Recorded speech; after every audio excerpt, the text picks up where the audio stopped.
What's happening, guys? I went to the food bank today, and I thank God for the food bank. And me and Zoe went. Anyway, on my way back from the food bank, I had it on this Christian radio station. So check it out if you want to. Take you guys on a little ride. It's always good to think about God during these trying times. We're supposed to be purifying that which we touch. That's why 1 Peter 2:12, I love it. It says, live with good deeds among the pagans, that by that they may glorify God when he visits us.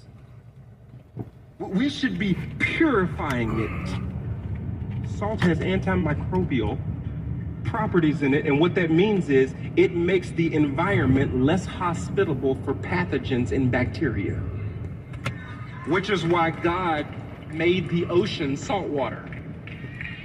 If you don't believe in God, how he know? If you don't believe in God, you are suppressing the truth. The very nature speaks of who he is.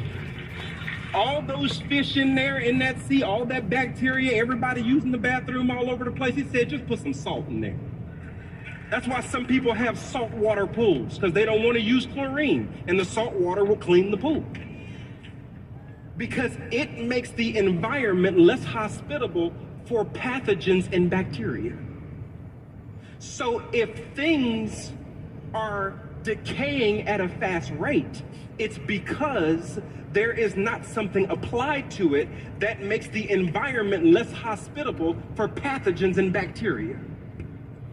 Thus, if evil pathogens and bacteria are able to infect the culture at a fast rate where it continues to devolve and devolve and devolve and devolve, there must not be something that is an antimicrobial property to it that can actually attach itself to it to make sure that it's less hospitable for evil, therefore being preserved much longer.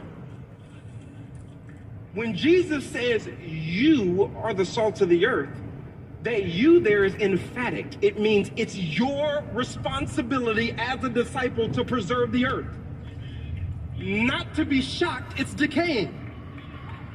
Romans 8:21 says this world will be freed from its slavery to decay, which means it's enslaved to decay by nature of sin. Because of sin, it's going to decay. And many Christians are shocked at the decay. Man, this is crazy. Kids don't respect their parents no more. When I was growing up, it was like this, and they got this going on. Man, this world is crazy. You're complaining about something that you're supposed to restore.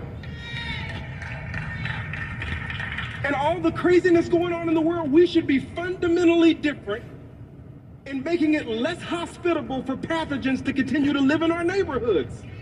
He puts the responsibility on us, and he says, man, it's on you. I mean, I'm here. I do what I do. You know, you've seen me work, and I still work. But if you're going to come into this kitchen, I need you to cook. Okay, so I am the oldest of the millennials. I was born in 81, so I'm the grandpa millennial. Okay, 81, 80 is when millennials started. Below me, you have a generation of young millennials and Gen Z that have a question about the church. And the question is, church for what? What's the point of going to the church? What do they do? Yo, they just like me. My dude that was going to church from Saturday, we was at the strip club, and then he telling me we're gonna go to church on Sunday because I can't mess with God? What are you talking about? You're just like me. You was just smoking weed with me. You get drunk in the club just like I do. You're just like me. So church for what? Like, what do you do that I can't do? Then don't get surprised when the culture walks on our faith. Because if you don't take it serious, why would they take it serious? If you don't respect your faith, why would they respect your faith? Salt that ain't salty, it's good for nothing. And then he doubles down on what he's saying because he says, well, you're the light of the world. As a disciple, you're responsible. Don't just come in here looking for a blessing. And he's calling you to responsibility in the Sermon on the Mount. He's saying, no. If you want to change your atmosphere, change your circumstances, change your situation, change your family dynamic, change how it is on your job, change all the stuff that you disagree with, You're the light of the world, which means he's telling you the world is dark.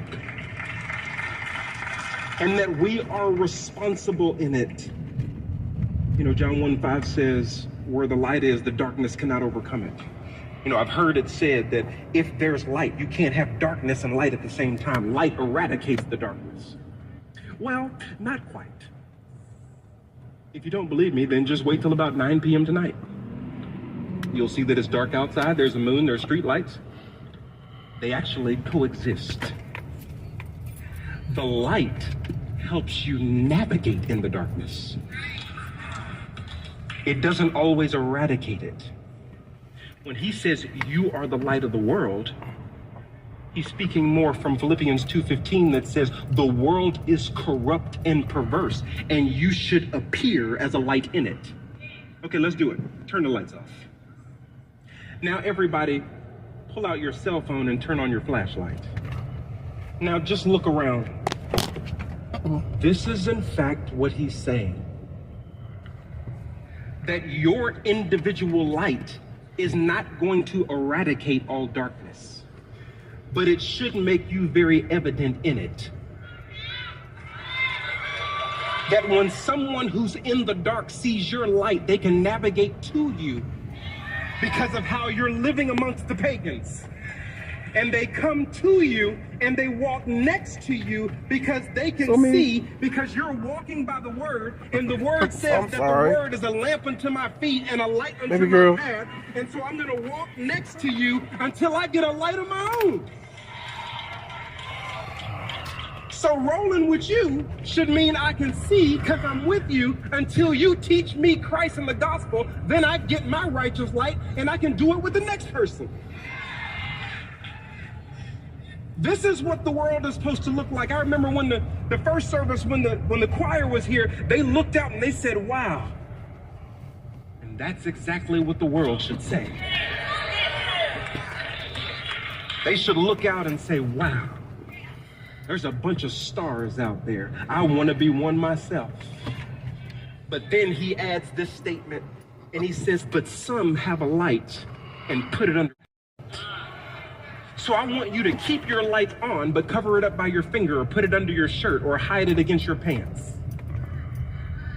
This is the reality that we live in today. A bunch of Christians who have a light and hide it. They hide it under the basket of cultural relevancy. They hide it under the basket of, I don't want to come on too strong. I don't want to offend nobody. I want to make sure everybody's okay. And I want to make sure I don't stick out like a sore thumb. I want to make sure everybody feels good about my presentation. So we hide our light under a basket, making it dark for everyone. And then we complain about the darkness. Shine them again. You are the light of the world. We don't put baskets on our lamp that are illegitimate. We put it on a lampstand. In Revelation 22:5, it says, the Lord God shines his light, and there is no more night. Because when he comes and returns and shines his light, that's the house lights.